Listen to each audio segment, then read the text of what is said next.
আসসালামু আলাইকুম ওরহমতুল্লাহি ওবরাকাত। সুপ্রিয় দর্শক শ্রোতা ভাই ও বোনেরা, সকলের প্রতি আন্তরিক শুভেচ্ছা ও অভিনন্দন।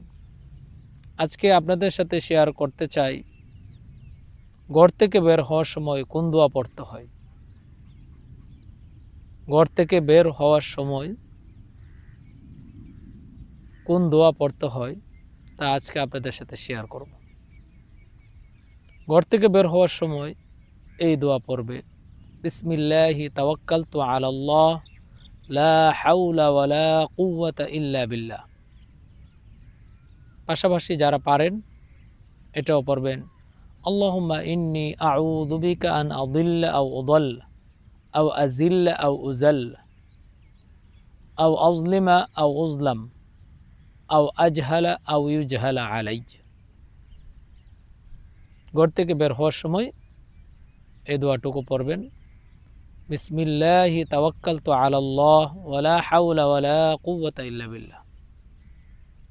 বের হচ্ছে আল্লাহর নামে, আল্লাহর ওপর ভরসা করে।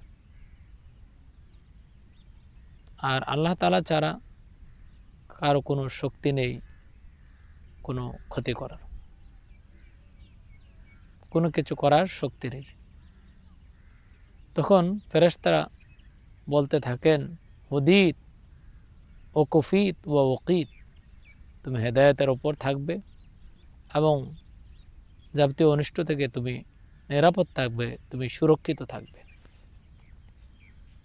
পাশাপাশি যারা পারেন এই দোয়াটুকু পড়বেন, আল্লাহুম্মা ইন্নী আউযু বিকা আন আযিল্লা আও উযাল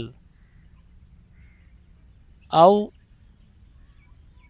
আযিল্লা আও উযাল আও আযলিমা আও উযলাম আও আজহালা আও ইউজহালা আলাইয়া।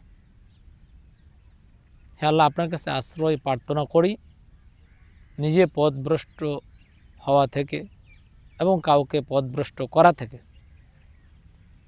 এবং নিজের পদস্খলন হওয়া থেকে এবং কাউকে পদস্খলন করা থেকে, কারো প্রতি অন্যায় করা থেকে এবং কারো দ্বারা নির্যাতিত বা অন্যায় আচরণ থেকে আশ্রয় প্রার্থনা করি, এবং কারো প্রতি মূর্খসুলভ আচরণ করা থেকে এবং কারো কাছ থেকে মূর্খসুলভ আচরণ পাওয়া থেকে আপনার কাছে আশ্রয় প্রার্থনা করি। এই দোয়াটুকু পরে ঘর থেকে বের হলে ইনশাআল্লাহ আপনি নিরাপদে থাকবেন, আবার নিরাপদের সাথে